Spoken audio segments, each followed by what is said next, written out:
This is the Amp Hour Podcast, recorded November 28th, 2011. Episode 71, Luciferous LED Lucubrator.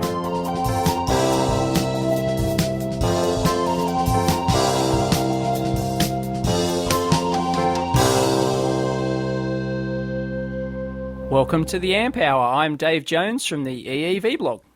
And I'm Chris Gamble from Chris Gamble's Analog Life. And I'm John Edmond from Cree. Whoa! Well, welcome, John. Hey, John. Thank you. Thanks for coming on our humble show here. Thank you for inviting me. And so, where are you located, John? Where's Cree out of? Our headquarters is in Durham, North Carolina. Ah, so slightly Is warmer that a than North Carolinian Cleveland. accent, I hear? No, No? it's not. Where do you hail from? Is yours a North Carolina accent? It's Australian. I hail from Western New York. Western New York? Really? Yeah, western part of the state. Yeah, near Rochester. Oh, okay. I'm from Buffalo. Is there a different I didn't know accent that. between Yeah. East and West New York? Is there's there a big like difference. Oh, yeah. really? Okay. Yeah. So me and John are both upstaters, right? That's right. We're upstate New Yorkers. Yeah. I'm from a part with a really nasally A too. I'm from Amherst. I know right where that Amherst, is. New York. Yeah. Then you should have said, "Are you from near Rochester?" Because I've had people say that to me. Really? Oh, yeah. Wow, they can pick out that little nuance in the... They can pick it out. It's been a while. Yeah. Wow, that's amazing. So, what's your position at Cree? I'm the Director of Advanced Optoelectronics Technology. A big, long title. Dang. Wow.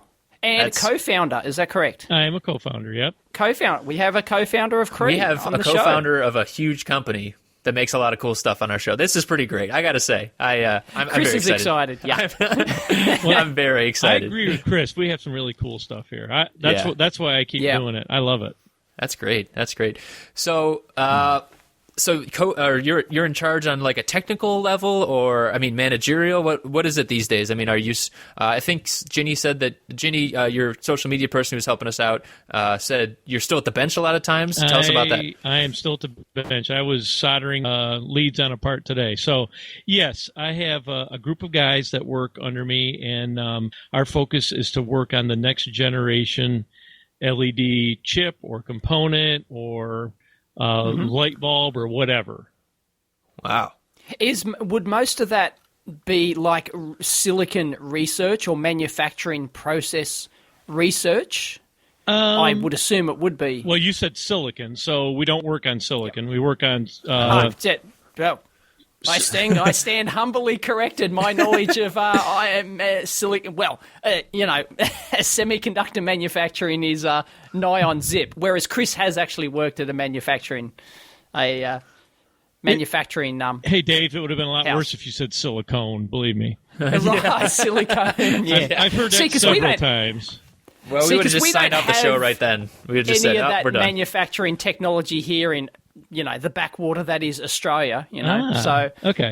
We've got one fab here which specialises in silicon on sapphire. Okay, But that's the only lab that we have left here, and we've only ever had one or maybe two. So, yeah. Unlike the US, where there are a dime a dozen. Yeah, dime a dozen, please. But I'll answer your question because I think I know what you're asking. So we're working on the chip side. So that might be things that are in the chip fab, for example. New chip designs, different looking chips. They're all our chips are based on silicon carbide, however. So we either leave the silicon carbide on or remove the silicon carbide and put it on another type of substrate. And I'm talking about the epi layer. So, So the light emitting layer is all done on silicon carbide, which makes us different than pretty much every LED manufacturer in the world. And why is that? Why are you using silicon carbide and nobody else is? Do you guys have it locked up in patents or what? That's part of it, but the other part of it is we vertically integrated. We started a company based on silicon carbide LEDs and silicon carbide electronics. So right. That was our core difference, right? That was our ace in the hole. And so no one else was able to do silicon carbide. And that's what gives you the efficiency advantage in terms of efficacy, lumens per watt, and that sort of stuff? We believe that. Right. We still have the brightest parts, the highest lumens per watt, and compared to anybody on Sapphire right now. So we continue to push the envelope, and they're continuing to push the envelope, and we keep staying ahead 5 to 10% along the way. Excellent. So a silicon carbide wafer, right? So you said you use the epi layer at the top.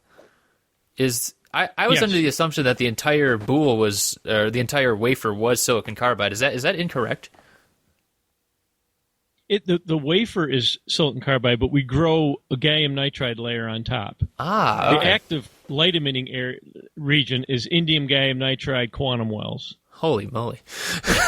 Zoom straight over my head. head. Dave, we're out of our element here, buddy. Yeah, I know. Sorry. Back to resistors. Back to resistors.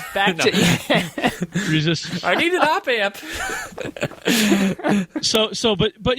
But everybody grows in-GaN quantum wells on Sapphire, but we do it on silicon carbide. Okay, right. That's how we started the company, and that's what we continue to do. And so, can you tell? So, Sapphire then is different than silicon carbide, correct?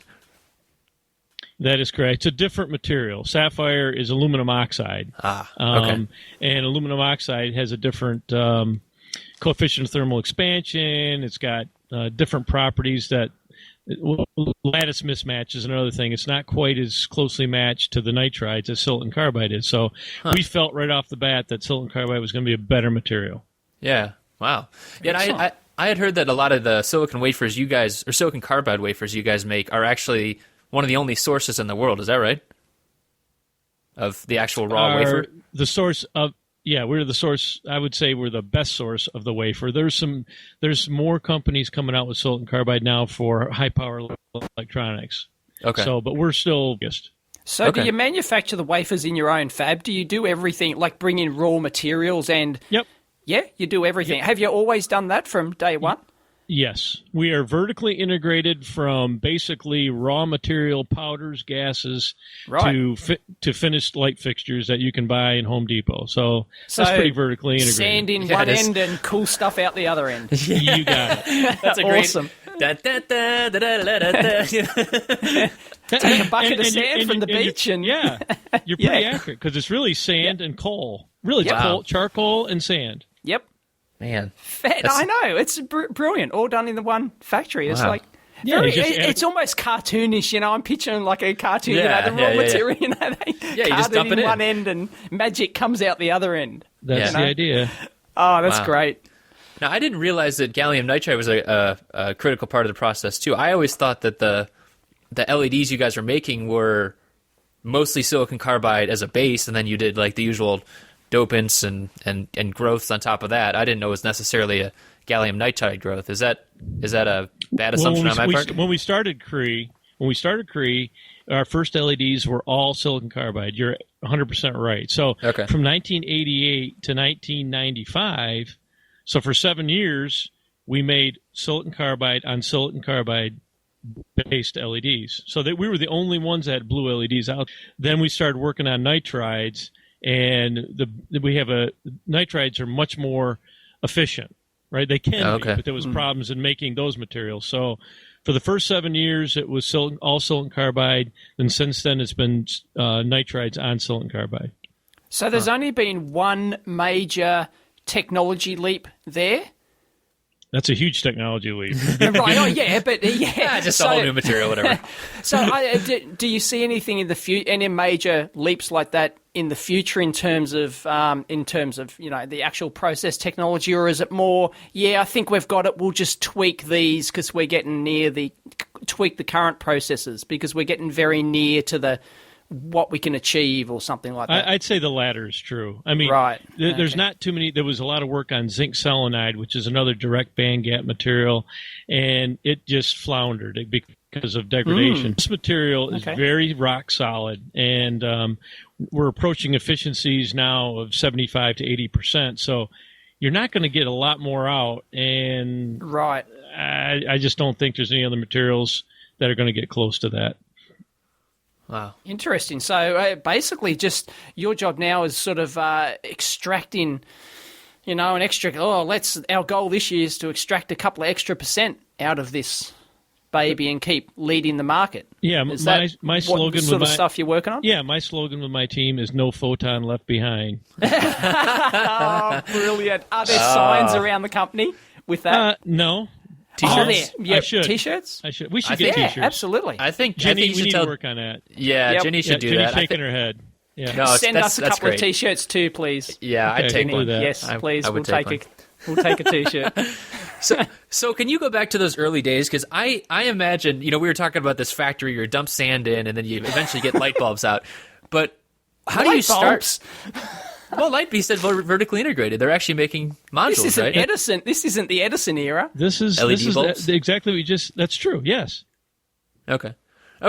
Well, regardless, when you're dumping the sand in, you're actually making the silicon carbide the first time. I mean, I've seen videos of them actually drawing at least silicon boules out. We were talking with Jerry Ellsworth on here a while back about that process and stuff.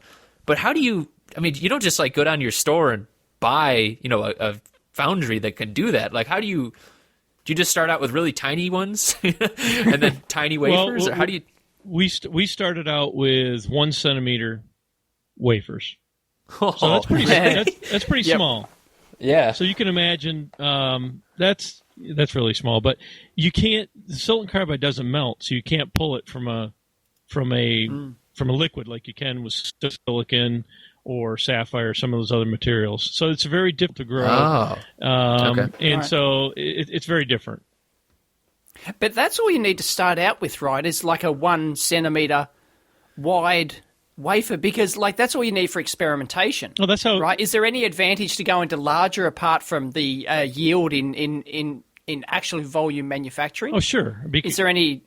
Well, you say yield, but it really comes down to cost.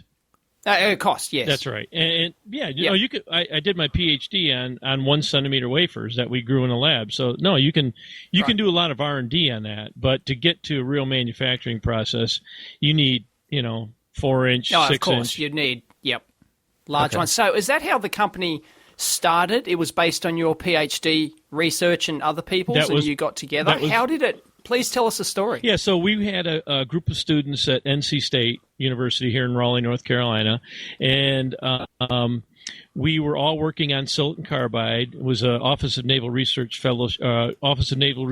program, and we basically were able to create enough technology that a couple brothers that were in the program that had graduate, Eric and Neil Hunter, they approached myself and another guy, John Palmer, another guy, Kelvin Carter, and one other fellow, Tommy Coleman, and said, hey, let's start a company. And that's really how it started. Right. How does it work? Because that was government funded. I assume being naval research funding, that would be government dollars. It was government dollars. How do you... Sorry? It was definitely government dollars. Right. So how do you then take that technology, and then what are the legal aspects of taking that technology and just forming your own company? Because I assume all that technology would be public domain because it was government funded. That's right. So what you do is you basically, the first thing we did is we wrote 10 patents on the technology. So all the technology that we invented, we wrote the patents, and then we basically asked for an exclusive license from NC State. So we came out, we wrote the patents, we went to NC State and said, after we just wrote these, can we have an exclusive license? We'll give you stock in a company. And they said, okay, we got to go back to the government and ask them. And the government said, yeah, we don't care about it. It's just you guys you guys aren't going to amount to anything. So that'll never work. So it'll never work. So we got exclusive license to the technology. Fantastic! Wow. And they didn't think the stock was going to be worth anything. Yeah, but it was. I mean, that's a zero. So they still own stock. Penn State still owns stock in the NC State. NC State. Penn State's got some problems right now, so let's not talk about them. Yeah, different issues. Yeah, right. Sorry. They have some issues. Yeah. So do they still have ownership in the company though? Does NC State still? I think that they sold all their stock. I don't know for sure though. You'd have to ask them. I don't know. Right. Okay. But they helped you get started in some capacity because they gave you rights to the patents that you worked on. That's right. Which it's interesting. That kind of thing happens now too. There's technology transfer offices in a lot of schools. I know Michigan has one, MIT has one, Stanford has one, because they're great sources of, new work. That's how that transfer happens. It's a big deal, and a lot of schools are concentrating on it more now. I don't know if they had an office back then. Now they are, because back then it was just like they didn't have that. They were like, I don't know what to do with this thing. Now, MIT had it, but places like NC State, there just wasn't a lot of companies that came out of there. SAS was one of them. SAS software came out of NC State. So there was a precedence, but very few. They just didn't know what to do with it. So it worked out good. Yeah. But that definitely works out good. Yeah. So tell me about I'm still stuck on this silicon carbide generation, or how you first made it, right?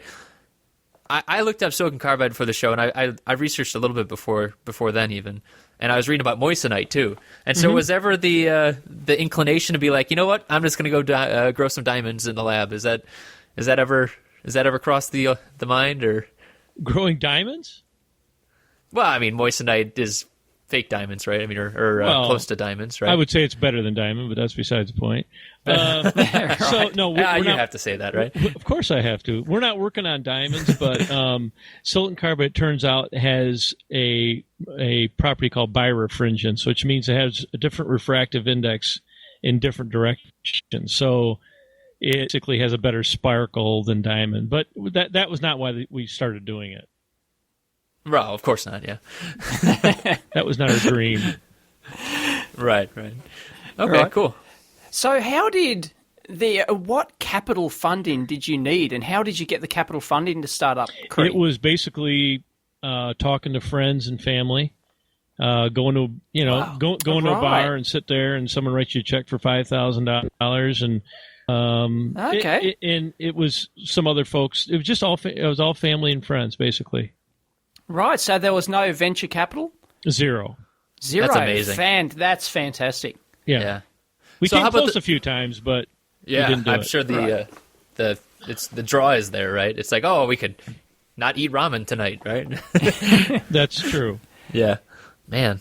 So, and I bet they're glad they did, if they held on to their stock when it did it float. When did Cree float? Was it a huge success? I don't know the history. Well, we went public. How many years after? We went public, I think it was 93 or 94, Jenny. Right, so that's like 5 years after you started? We started in 87, so it was like 7 years, something like that. Okay. So that's a that's a fairly long time to wait to get your return on your investment, your $5,000 you put in there, I guess? Yeah, and if the guys held on, I mean, they became millionaires because the price was like very, very, very low. Yeah. Relative to what it went to, so.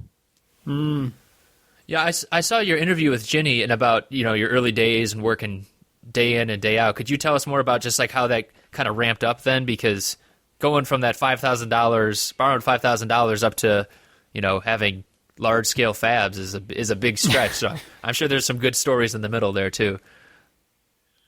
Well, like I said, like you said, we worked day and night. I mean, it was like come in and see each other at breakfast time, and then go to lunch together, then go to dinner together, and then go home at 10 o'clock and see each other again for breakfast. And not 6 days a week, 7 days a week.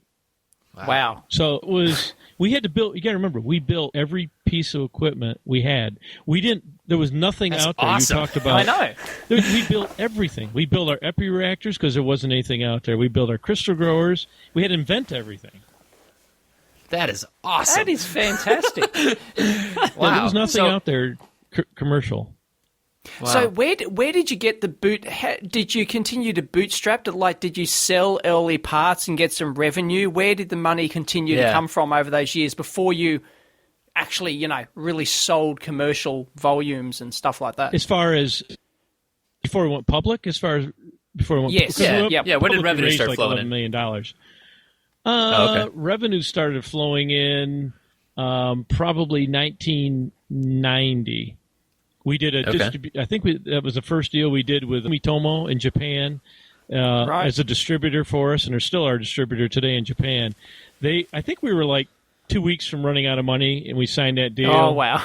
It was, I think, a $2 million deal, and they got exclusive distributorship to our LEDs in Japan.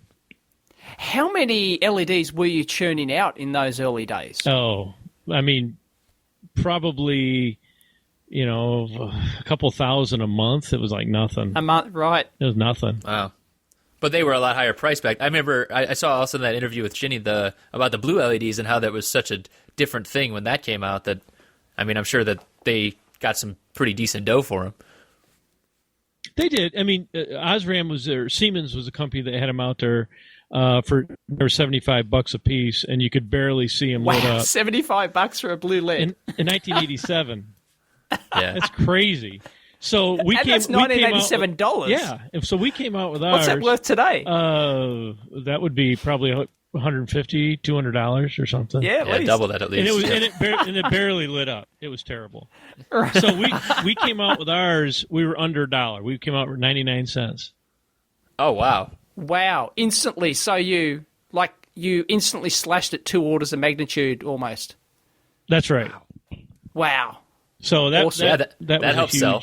And that's why I think Sumitomo bought on, because they said, hey, Cree can do it for a lot less than everybody else, and we were about 4 or 5 times brighter than Siemens was at the time. Was there a temptation to sell it for $10 instead of $1 just because you could? Because that's what the market was used to paying $70. Well, hey, $10 would be a revolution. But they didn't sell. They sold them only for like medical applications, for blood gas analysis or some crazy thing. We were going into indicators. We were going into actual indicators for electronics at that time. Yep. Oh, so you're almost playing against the red and the yellows, right? Yeah, but for high end stuff. Okay. And then I still like blue. Yeah, I love it. But the first big application was the dashboard of Volkswagen automobiles. That was the big one. That's where we really turned the corner. Oh, was that when... you're responsible for the horrible trend in blue dashboards? Yes. So was that when they redid the Beetle, like with the trendy Beetle? And yes. Was that the era of that? That's it. Yeah, it was would have been mid-90s. Yeah. Yeah, I remember that. And then Jetta was real big, too, and Jetta had that nice blue dashboard. I remember that, too.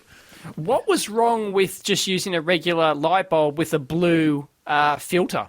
Well, you tell me. What was the... the bulbs blow, but they're still using bulbs these days. It's crazy. Can't believe I guess it. they still do some, but I don't think much. Yeah. Most everything is LED dashboard. Yeah. But the blue was... I think the CEO of Osram and Volkswagen got together, the two CEOs got together, and they looked at it and they said, this is just beautiful. Nothing. Right. It was just a more beautiful, in quote marks, colour than a crusty light bulb with a blue filter on the front. Exactly. Right. Okay. Exactly. Right. Cellophane. And they said, we want to do this. Okay. And so that was our first big That's one. awesome. Yeah, cellophane doesn't work. Yeah, like those stage lights where they do the cellophane covers. Oh, yeah. Like 1,000 watts. Yeah. Oh, boy. So what about, so those first sales, that's a big deal. And then what about the ramp up then? You started, was it actually after the going public that it was a bigger ramp up? Because I'm guessing you probably can't sell a couple thousand a month to get into cars. No. But even before then, we were selling silicon carbide LEDs, not nitride based, but silicon carbide on silicon carbide. We were selling millions of them. Oh, okay. A quarter.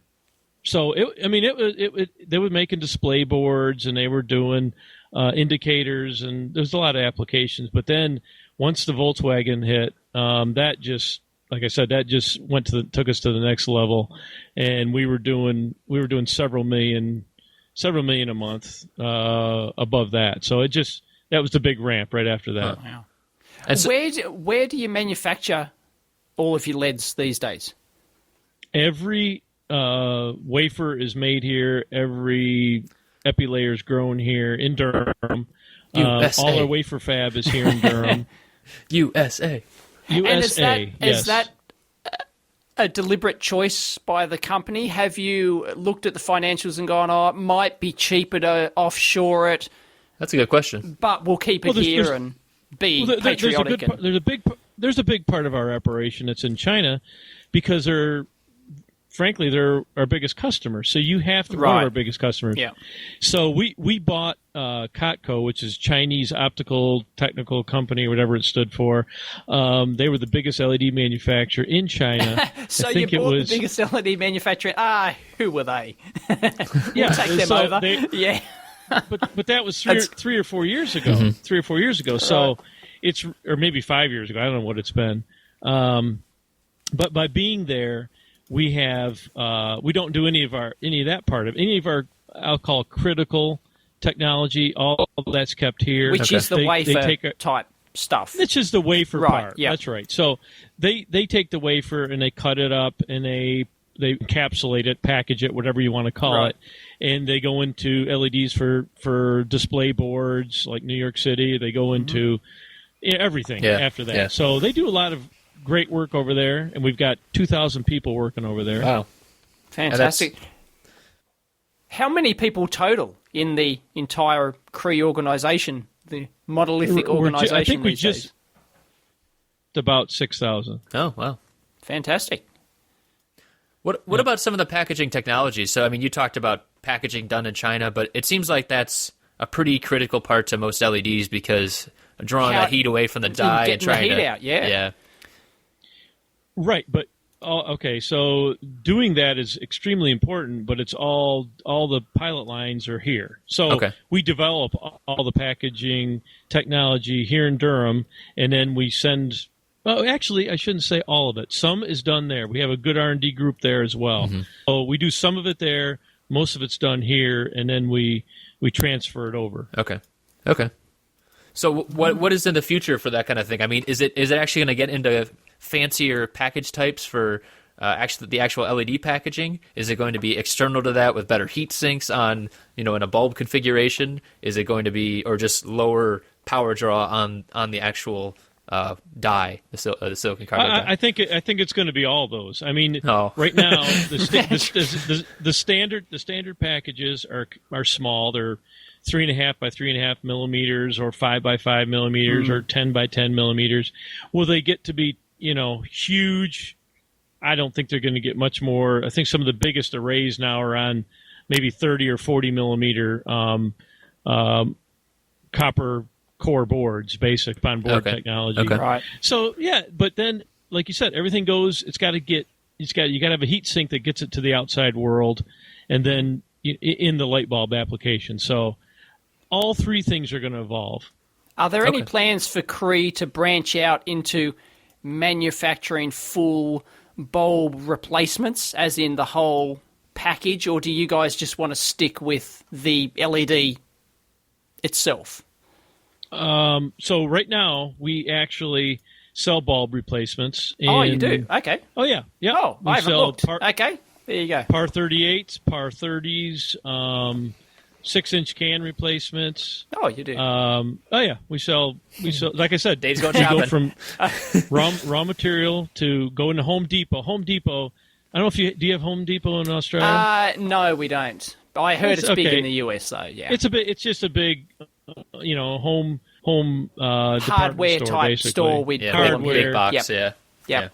And they've got lots of lighting in there. There's a lot of LED lighting, and we're in there on their shelves. All right, I'm going to ask the big question: when do you see the critical mass happening where LEDs will take over from CFLs? Completely take over, or just the tipping when you point, reach the tipping point where it's it just becomes cost effective and the longevity is better and yada yada yada. Right. So today you can get, I think, the cheapest bulbs out there, and they're not very good and they're not Crees, but you can pay about 3 cents per lumen. So that's not really good, because if you have to have 1,000 lumens, let's say they're 430 lumens for about $10. Right. So that's the best I've seen. I think that's about 3 cents.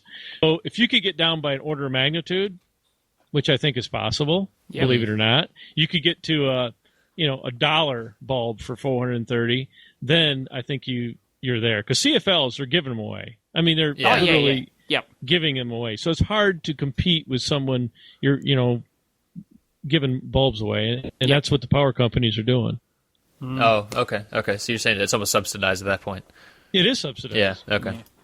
So how many years away? How many years away? You're the best guy in the industry to guess this. Everyone wants to know. I would say that you'll be able to buy a sub $5 bulb in the next 2 years. That's about a 500 lumen bulb. Well, Dave's setting you up for. He's trying to say he wants to be able to point at something in 2 years and be like, "Aha, John said it wrong." He won't say that out loud, but that's what he's going for. I think I'll be right. It might be lower than that, but I think I'll be right. Yeah, I think you'll probably be right too. I have no idea. A dollar bulb, it's probably going to be a while, probably 5 years. Huh. So where does? Hey, I'm jumping in here, Chris. Okay, I got in first, I think. All right. Where do you? What is your best Cree LED? What's the best efficiency on or efficacy on your Cree LEDs now compared to CFLs and fluoro tubes in general? Okay, so is it on par, better? Are you talking about R&D, or are you talking about? No, I'm talking about ones you can buy. I'm talking about commercial. Ones you can buy right now. You can buy. I think our highest bin's about 170 lumens per watt. Yep. So that's about 2x the best CFLs you're going to get. Right. What about the larger fluoro tubes as opposed to CFLs, like the strip? They're like the best ones similar? are like they're 100 lumens per watt. Okay.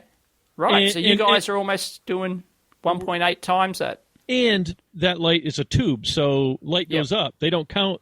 You're going to have losses, right? Because they have reflectors. You've got to have reflectors, yep. Right. LEDs are more directional, so you don't have. Yep. You can have a lot less loss in the system. I've got a question that when did I noticed the market years ago went from spec-in LEDs in candelas, and it moved to lumens per watt. Can you tell us the history of why that happened or how that happened? Well, I think because we went from blue and green and red, right, to white. As soon as you go to white, people want to know how many lumens it is, because that's what you have on your right. That's what's on your light bulb. Yep. Box. And how do you measure that? You measure that with a sphere, don't you? It's measured with a big sphere. Yes, integrating sphere. That's correct. And integrating sphere. How do they work? It's basically it's a big ball. You put your light bulb inside of it, and the inside has basically 100% reflectivity. Right. So it's just it's a white painting and white coating, and then that gets detected in a radiometric system, and it measures the amount of lumens. It's straightforward. They've been doing it forever. How much fudgery? Fudge. I don't know if that's a word. Is that a word? How much fudging is there in the industry with these figures? I mean, specsmanship. That's what you're looking for, right, Dave? A lot of them are bullshit. I mean, you buy these cheap ones on eBay, and they're just absolute bullshit. Yeah, you're right. They're gonna. I guess they have a lighting fax now on most of the new bulbs to be an Energy Star and lighting fax. Fax. Oh, okay. Is this a U.S. government thing? Is it? Yes. Right. And it requires the lumen number, the color rendering index, which is the light quality, the power input. So basically, you can get lumens and lumens per watt, and color. Warm white. It has a color temperature on there. Warm white, cool white. Yeah. And so you got. Is there still a way to cheat that system, though? Fudge your numbers a little bit here and there? I don't think so. I think is it pretty hard accurate set? Now. Right. If it has a lighting fax on it, and if you look for if it says Energy Star, then it definitely, and our bulbs do, then you definitely there's no fudging there. Right. Got it. And so there's a third party that does that kind of like evaluation. Then is that the idea? That's correct. Okay, so it's not an in-house number. Well, we have an in-house. Oh, of course, system. You test them in-house, so you know what you're going to get. Right, everything is sent out and qualified, certified independently. Yep, that's correct. Yep. So excellent. If I can go back to the LED bulb takeover that Dave was asking about. Yep. I mean, are you guys scaled up to actually take that on? I mean, are we going to always be buying Cree bulbs, or is there actually going to is there any way you guys could even do that in terms of sheer numbers? Well, the biggest that's impossible. I mean, you got the biggest lighting manufacturers just throwing all their money at LEDs. That's Osram, that's Philips, that's GE, and one's up the street from me actually. Which one? Oh, GE. Yeah, GE in East Cleveland. Yeah. So all those companies are also, they're good customers of Cree's. So no, you're going to have a bunch of different bulb companies, and the big ones are going to be the biggest. Now we hope to be right there as far as the best quality. We're always going to innovate and try the best light bulb out there. Yeah. Who's your biggest competitor at the moment? On the raw dyes, right? In terms of the raw, lumens per watt. Raw. Okay, so on a raw chip side, which is really blue, just a blue pump, I would still say Nichia is the closest to us as anybody. Right. And then after that, it's basically Toyota Gosai out of Japan, and then it just moves down to Taiwan Inc., basically. Huh. But you think you're back in the best horse with the silicon carbide, huh? Yeah, absolutely. Right. There you go. And so the blue LED, though, that I'd like to ask about the makeup of a white LED. I mean, that is mostly a blue LED. Is that correct? That's most applications use a blue LED pump, and they put a phosphor on top of it. And that phosphor glows either yellow or yellow and red if you want warm white. So you have the blue plus the yellow or green and red, and you get the full color spectrum. Man. That's why it was easy for you guys to transition from the blue LED technology into the white stuff, which you're mostly known for these days. That's correct. But the other thing we did was our lighting systems, almost all our lighting system have what's called true weight technology, which has a yellow LED, basically a blue with a yellow pump, and then we add a red LED to it. So it's got two different types of LEDs. It's got a blue and a red and a phosphor, and that gives it very, very rich, very, very rich color. The color rendering or color quality, it looks like that of an incandescent. Right. See, that's kind of tough for me as only as a consumer. As an electronics person who has put white LEDs into designs and everything, I got to say, I'm like, it's just a light bulb. I know there's a lot of nuance to it, but that's what I think of, right? I mean, I'm still stuck in incandescent days. Right. I mean, that's a horrible thing, but it's just a reality. Well, so I don't know. The key is the reason that our bulbs have been so successful is when they install them, people don't know it's LED. That's the key. Yeah. If you can't, if you walk in someplace and you can't tell it's an LED, then if it looks like an incandescent or standard lighting, you've just won it. And you've just won. And your payback is less than 2 years, and your energy costs went down by 80%. That's where you win. See, now that's awesome. That's where you win. Yeah. That's great too. That's saving the world right there, right? I'm building a new lab at the moment, and I want to fit it out with LED lights, but it's still not even order of magnitude close to being cost effective compared to fluorescent strip bulbs. I mean, I did the math, basic math, and the payback period at the moment was 15 years or something. It was crazy. So how do you think we're selling? How would you answer the question? Why is the lighting business growing fast as anything here at Cree? So if it's not cost effective, why is Los Angeles putting in 150,000 streetlights right now with Cree LEDs in them? Oh, no, because LA has high taxes. I don't know. But I'm talking about stuff that I can buy for my office. There doesn't appear to be. There are tons of applications out there where LEDs, every street, every traffic light in Australia has been changed to LED. That was 5 years ago or something. Right. There was a huge, big difference. But I don't know. Perhaps I've done my math wrong, haven't done enough research. But just for the sheer fitting out my lab at the moment, the payback. If the payback was only 2 years, I'd certainly do it. Are the lights on 24/7? No, they're only on. They'd only be on 7-8 hours a day or something. So okay. Yeah, Dave doesn't work that much, so. No. So your payback, it's not 20 years. Jenny, what do you think that would be? Just off the top of your head, 6 years, 5 years, something like that? Yeah.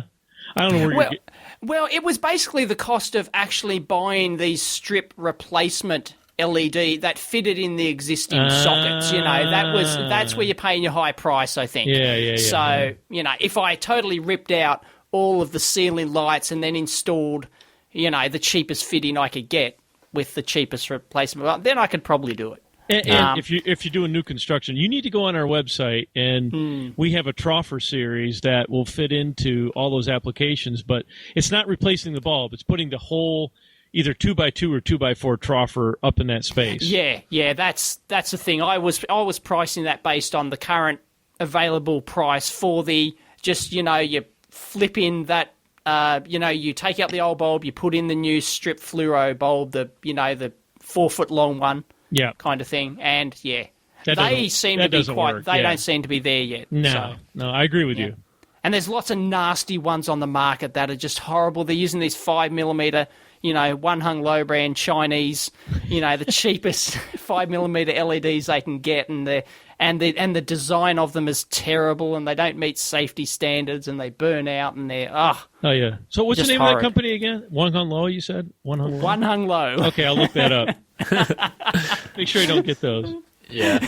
Yeah. I mean, John, do you see it being? I mean, do you see Cree over the long term being that vertically integrated, though? I mean, where you guys are actually selling fixtures and light bulbs and everything?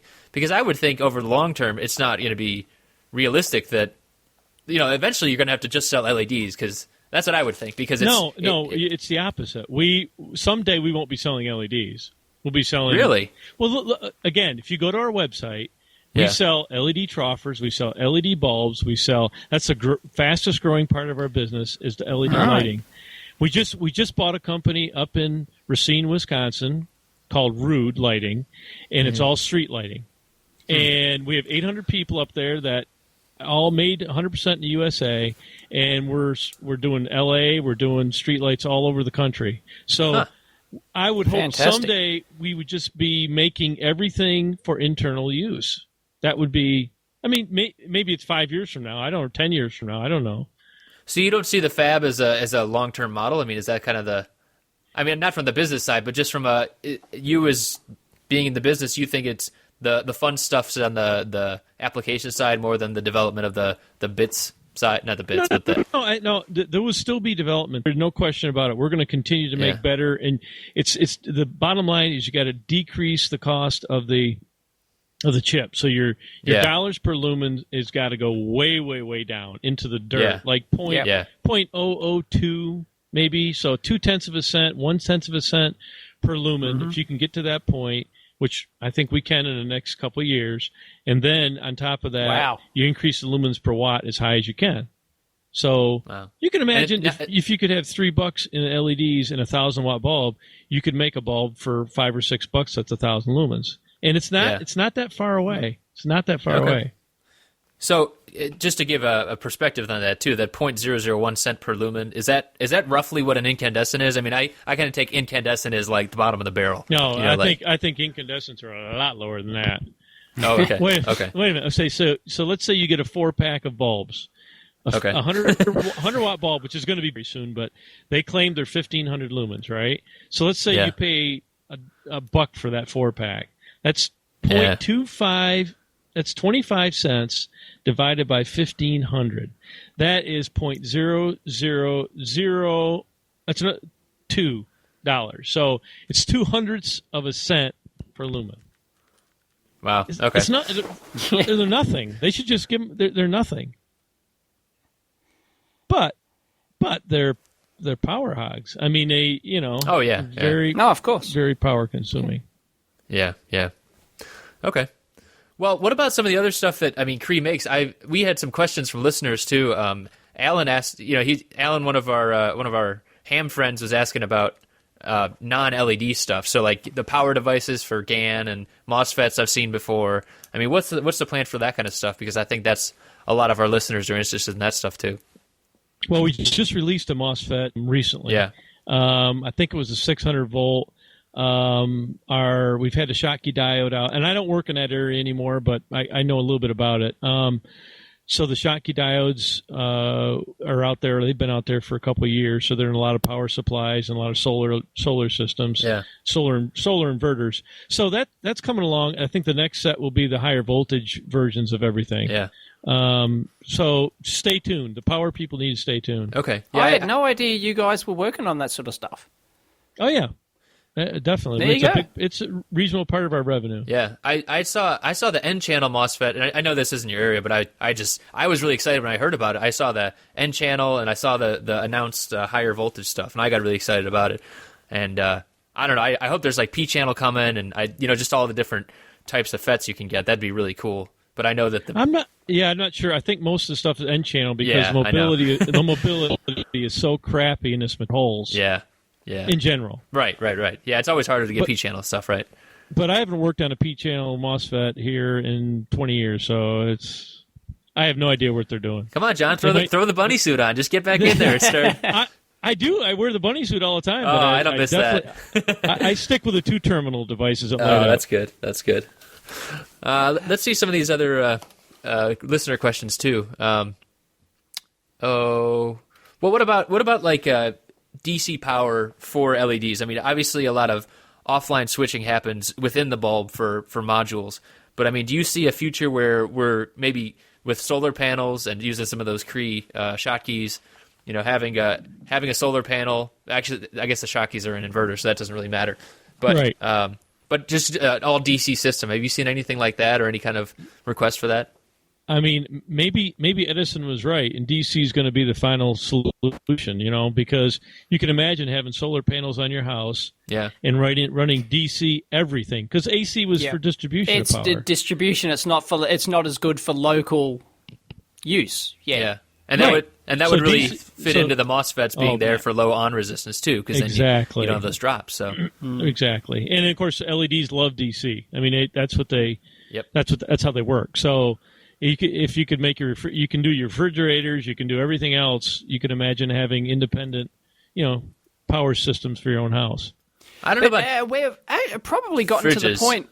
We're probably at the point where the reliability of these new LED bulbs is dependent upon not the LED itself, but dependent upon the DC to DC converter circuitry and how well you design that. You are 100% correct. Most failures in those bulbs that you buy are the capacitors. Uh-huh. It's everything inside the ply.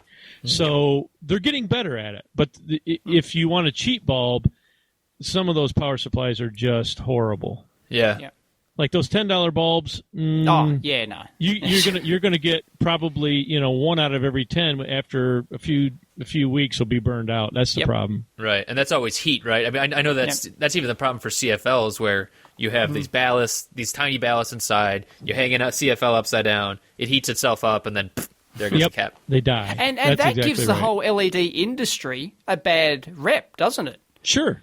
I mean, if you buy an LED bulb and you put it in and it goes out, you're saying, the LEDs are no good. Right. Yeah. This LED technology is garbage. I don't want that. No, this electrolytic is garbage, right? Yeah, exactly. Are there any government initiatives or anything to try and, stop that sort of thing? I don't know if you can. It's a free market. If you want to buy your $2 replacement LED bulb from China, that's designed with the lowest common denominator parts, then that's why you're free to do that, right? That's why Cree has a reputation it does, because our bulbs are more expensive, but they don't die. Right. They're dimmable. They have true white color. They look like an incandescent. Blah blah blah blah blah.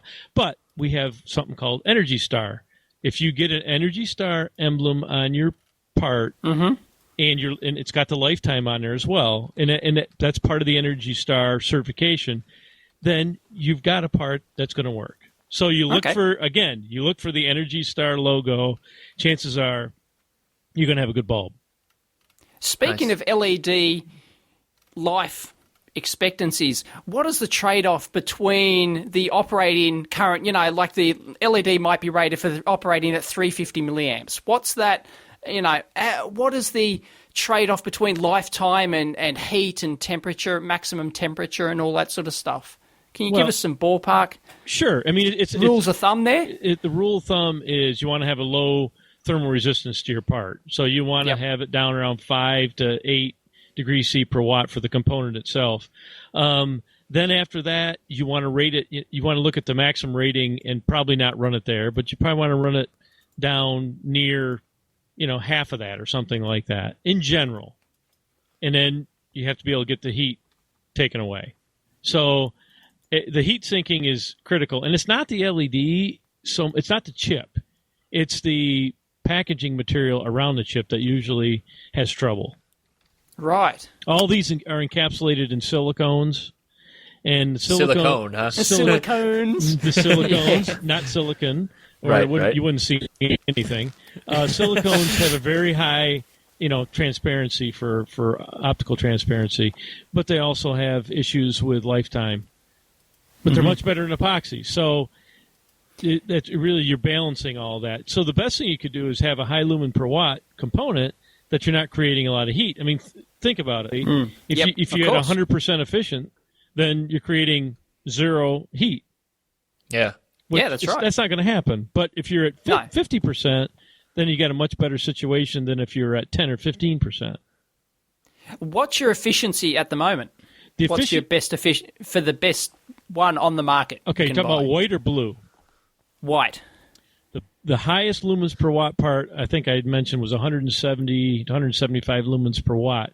Now, if you look at efficiency, that's about complete, including conversion of blue to white, which is you have that's right. You have a loss called Stokes loss. Stokes loss is about 20%. So, but if you take all that, they're about 50% efficient. Right. So 50%. How much do you see that improving in the next couple of years? I think you'll see over 200 lumens per watt in the next couple of years. So Stokes loss is that like something you can't get away from, basically, based on the is that just the light absorption of the phosphor? Exactly.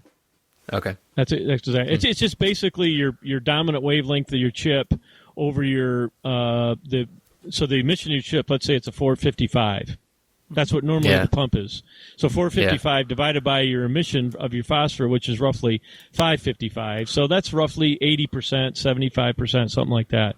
Right. So the other part's lost. It's gone. Huh. So what's the maximum theoretical efficiency that you'll be able to achieve? I think you can get up. The maximum theoretical is, I think it's roughly 230, 250 lumens per watt or something like that. Right. Okay. Wow. And there's a law that governs all this stuff. Isn't there like a law, like a Moore's law analog, basically? There is. I forget what it's called for LEDs. Well, but it's basically you can calculate if you have 100% blue pump and you have Stokes loss, then what you're going to get. Now, if you mix red, green, and blue, and if they were all 100% efficient, then you could get lumens per watt over 300, like 350 lumens per watt. Oh, okay. Right, because you can get white with red, green, and blue, but now you got to have the right ratios of light, and it's got to be 100% efficient and all that jazz. But that's how billboards are done. I mean, the full color displays are all done with RGB. Yes. I looked it up. It's called Haitz's law. I was talking about over time. Haitz, that's right. Haitz's law. Sorry, right. yeah. Haitz's. And that's like how this is increasing over time. It's steady increasing over time, basically. Yeah, they said it would double every. I can't remember what the number is. Yeah, I can't find it here. Oh well, it's getting better. Oh, every 18 to 24 months. Yeah, but so eventually it comes down to dollars. Okay, then if you get to 200 lumens per watt and you can do it for a penny, well, well that's great. If it costs you $10 to do it, it doesn't work. So it's lumens per watt per dollar. That's the key. That's the one that's going to win, regardless of how many lumens per watt it actually is. Yeah, you got to throw in the dollar. Yeah, if it's going to be real. Yeah, if you want somebody to buy it. Yeah, that's right. Well, speaking of dollars and China too. I mean, you mentioned China before as a they're being held off by the Energy Star standard, but we've talked on this program before about them controlling a lot of the what are they called, the rare earth metals and a lot of the rarer elements. is that affecting you guys in terms of being able to produce LEDs and the more rare chemistries? Not at all. There's still not at all. No, okay. no. There's still a lot of rare ones here in the U.S. too, and I wish I knew what all of them were. I think indium. You need indium, gallium, nitrogen. And they're all here, and then some of the other ones for the phosphors. There's definitely some in the U.S., but that's not. There's enough out there. Okay. Yeah, because we usually saw it for like a lot of the electrolytics, like tantalum is a hard one to find, and then the magnet side of things is neodymium. No, right? That stuff's very rare. That's why they call them. That's why they call them rare earths, right? Yeah. Right. Yeah, that's right. Okay, so a lot of the process. I always thought indium was in that group of rare elements, but I guess early on they were saying, there's going to be there's going to be a shortage of indium because they use it for a lot of electronics. There's plenty of indium out. Okay. Yeah. So how many LEDs, do you have any clue how many LEDs you're churning out per year, per month these days? Billions. It'd be astronomical. I can tell you it's billions. I don't know the exact number. Billions. Billions. Wow. That's crazy. Billions. Yeah, it's a lot. That's brilliant. No pun intended. It's a big number. And how big of wafers are you guys working on these days? Is it 6-inch, 8-inch, 12-inch? We have 4 and 6 in production, both 4 and 6. Okay. Is there any advantage to go into larger wafers for what you guys are doing? Eventually. I would say, yeah. We usually make a transition to a larger wafer every 3 to 4 or 5 years, something like that. So our major production's on 4, and now a lot of it's going to 6. And the next stop will be 8. So do you guys get a lot of the secondhand gear from like the Intels and the Samsungs of the world? We definitely look for good prices out there. Yeah. Yeah. Yep. Yeah. I was always surprised. I used to work in dry etch, and I was surprised. Like you can just get new kits, and I mean, if you don't mind old screen, like an old control mechanism for it, it's really not that big a deal. It's still doing the same thing. Absolutely. So, yeah. How are individual parts actually tested at the manufacturing stage? Are they batch tested, individually tested, and we what's test involved? it at the chip level, on a wafer. Mm-hmm. We check it on a wafer. Right. Okay. So you actually probe it with a automated machine, and how does it test it? Does it test it for just sheer light? Is it a go no go light output, or do you actually characterize? So it's it's the wavelength. Right. It's voltage. So it's electrical and basically electrical and optical, and then once we slice the part up and put them in a package, we test those also. Yep. Right. Yeah. How long does it take to individually characterize each one on the actual wafer? Milliseconds. At the wafer level. How fast is it? Milliseconds. Yeah. Fantastic. Fancy. Yeah, so you can do a lot, and you don't just have to do one at a time. Think of... Okay. Of course. You can have a multi-probe machine that comes down with multiple sensors for each one, and then multiple, drivers and Wow. Okay. And so on a 6-inch wafer, how many chips or how many die will you get out of a 6-inch wafer on average? Are you talking about 1 millimeter die, or smaller? Oh yeah, die? I guess that matters. It makes a big difference. Yeah. I guess how about on your high brightness processes? I mean, like those are probably the biggest die, right? Yeah. So on a 4-inch, I'm just thinking out loud here, about 8,000 die, 8,000 1 millimeter die on a 4-inch. So it's 2 1/4 times that. So so it's going to be roughly 17,000 die. Now that's wow. Okay. But for our smallest die, we're up to about 1 million die per wafer. Wow. Oh, wow. Yeah. That was always that was always kind of the Okay, you can't probe all of those at once. Huh? That's one hell of a bed of nails. It takes a long time to probe a 6-inch wafer with a. Wow. We sell it's called a UT 190, and it's 190 by 190 microns, and it takes like days to probe. Pretty interesting. It takes days. Yes. To get to every LED. Yeah, it's 1 million. Huh. That's a lot of die. Okay, so you actually manufacture one wafer with 1 million on there, and then it takes a day or two to test it. Yeah. Wow. How many test machines have you got? I mean, I assume you'd keep churning out the wafers because you don't want to sit there. You'd be stockpiling those wafers. How many test machines would you have going in parallel to? We've got hundreds of zillions, hundreds right, of testers. Right. But anyway, I mean, that was always kind of the futuristic thing to say, hey, someday we'll have 1 million LEDs on a wafer. Well, we got there. We're there. We're there. Yeah, next up, a billion. Yeah. How important would it be to improve your testing processes to lower in the final cost? I assume that'd be a big component. Well, of it. How much would testing cost compare to a raw manufacture kind of the thing? Good thing, would you the know good that? thing is testing equipment that we've had here is paid for. So, Right. the cost is basically zero, and you put it on there, and it's just time, it's all right? automated equipment. Yeah, so you just let it run. Yeah. Yeah. So and then just uptime at that point. It's right? uptime, right? Yeah. So that's a pretty small part of our cost. I can tell you that. Fab life. Okay. Right. Yeah. Wow. Oh, fantastic. But anyway, there's a lot of cool stuff. It sounds like a really exciting time. I mean, I'm sure it's been exciting for the entire time you've been there, but just with the uptake of energy efficiency and the lighting, the cost coming down to a point where it's starting to approach that tipping point. I mean, it does sound really exciting. It around is. there. I mean, I've been doing this since 1987 when we started Cree, and I'm probably more excited now than I ever have been. But I say that every time I talk to somebody, because I am. That's why I'm still here. I love it. Yeah. Are all of the original founders still there? We have 4 of the original founders still here. That's pretty high percentage. That's good. Definitely. Yeah, that's and fantastic. not only that, but 3 of us live basically within 1,000 or 2,000 feet of each other. So we not only enjoy each other's company at work, we enjoy each other's company all the time. We're like brothers, basically. That's awesome. Fantastic. When you grow up together like that, you become very close. Yeah. Yeah, you find out a lot about your coworkers when you're there at the lab at 9 o'clock together every night on a Sunday. Exactly. You got it. Yeah. You got it. So you're still a hands-on guy? You're still soldering, not soldering. Yep. Soldering stuff every day? Not every day, but I was today. Fantastic. I couldn't get a damn technician to do it for me fast enough, so I said I'd do it. And you don't trust any bastard, right? Best job is to do it yourself, right? That's part of it too. Yeah. Yes. Yeah. Have you got hobbies outside of Cree, or does Cree consume your life? No. I love to. We're doing a lot of traveling now, and I play in a band. I've played in a band. I've played music all my life, so.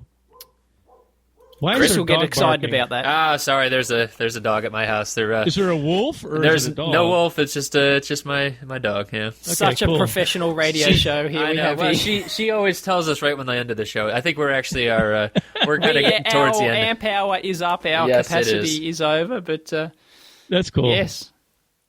Well, that's very nice. Thank you very much, John. That was fantastic. It's so great to hear about LEDs and from a market leader like Cree. That's pretty exciting. So it's great insight into the company and how it was founded. Yeah, it's fantastic. It's been a great ride. Well, we look forward to hearing more from you on the LED front, definitely. And okay, great. So excellent. People can find Cree on Twitter at Cree, and I think LED Lighting Revolution or something like that. What's the website, John? Oh, LEDrevolution.com? Any of them works. Yeah, LEDrevolution.com, Cree LED or Cree.com, whatever. Okay, cool. And do you have a personal Twitter where you tweet you'd like people to follow you, or you're not into that sort of jazz? I don't even know what Twitter is. So right, okay. I've had a flip phone until recently. Right. But it had a badass LED on it, right? Right. And then kick-ass somewhere LED. it did, yeah. Yeah. All right, John, thanks so much for being on the show. Really, really appreciate it. You're very welcome. Take care, guys. Thanks. All right, bye-bye.